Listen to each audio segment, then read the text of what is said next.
Where is freedom of speech? There is freedom of action only जब मारामारी हो, opposition को मारो, महिलाओं का बलात्कार करो, उनको टांग दो, मर्डर खत्म कर दो, जी जान ले लो। What else? हमारी भारतीय संस्कृति इतनी सुंदर संस्कृति, ये कहाँ जा रही है? किस तरह के अपशब्द हर आदमी इस्तेमाल करना शुरू कर दिया है।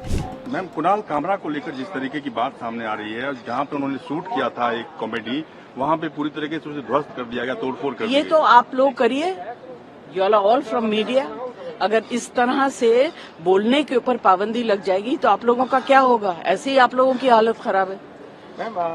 पूरा रेस्ट्रिक्शन है आप लोगों के ऊपर। अभी आप लोगों को भी कहेंगे यही न्यूज बोलिए और कुछ मत बोलिए, जया बच्चन का इंटरव्यू मत लीजिए। Where is freedom of speech?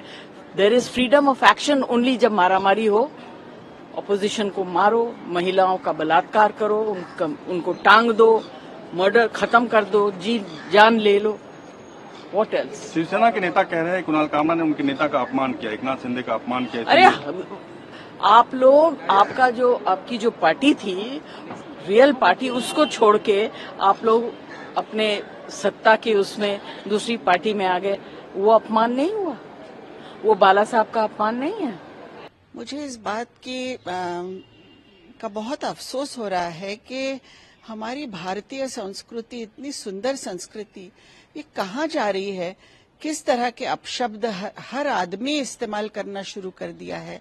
और कोई सीएम पोस्ट पे, कैबिनेट दर्जे के पोस्ट पे, कॉन्स्टिट्यूशनल पोस्ट पे बैठ के अपशब्द किसी के लिए बोलता है, किसी समाज के लिए बोलता है, और कोई किसी नेता के लिए बोलता है।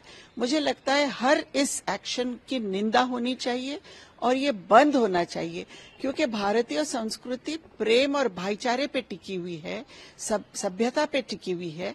और हमारा महाराष्ट्र तो शाहू फुले अंबेडकर का महाराष्ट्र है। यहाँ अगर इस तरह की बातें होती है तो उसकी निंदा ही करनी चाहिए। बिल्कुल, ये जो हिंसा चल रही है हर तरफ, इस हिंसा का कहीं ना कहीं जोड़ ये इसी तरह के कार्रवाइयों से है कि आप भड़काते हैं लोगों को आपके स्टेटमेंट से, और फिर लोग भड़क कर वायलेंस पे उतर जाते हैं। तो ये तो है ही, इस बात की भी निंदा होनी चाहिए। अपशब्द किसी के भी लिए इस्तेमाल नहीं होना चाहिए।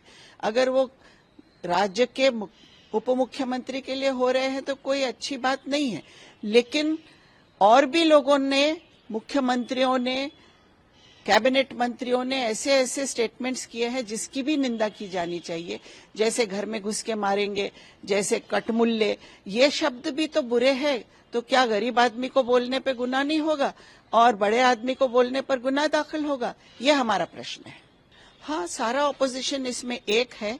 वक्फ अमेंडमेंट बिल अनकॉन्स्टिट्यूशनल है, डिस्क्रिमिनेटरी है, पूरे पावर्स को सेंट्रलाइज कर रहा है, मुस्लिम समाज की ऑटोनॉमी को छीन रहा है। इसलिए वक्फ अमेंडमेंट बिल किसी को भी मान्य नहीं है।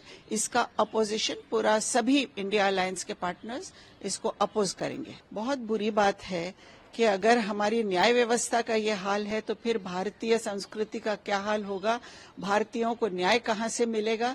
ये बड़ा प्रश्न है और इसका जल्द से जल्द इंक्वायरी होकर ये बात हल होनी चाहिए। भ्रष्टाचार जिस तरह बढ़ा है इस पूरे देश में, आज भ्रष्टाचार देश के नस नस में फैल गया है, अब जुडिशरी में भी देखने को मिल रहा है।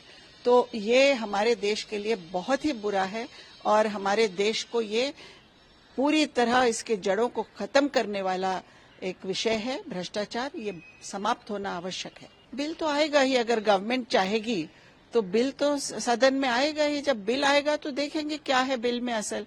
अगर वो बिल ऑटोनॉमी नहीं छीन रहा है, डिसेंट्रलाइज रख रहा है पावर्स, अधिकार, कॉन्स्टिट्यूशनली अच्छा है तो मान्य होगा। लेकिन रिपोर्ट, जेपीसी की रिपोर्ट से तो ऐसा नहीं लगता है।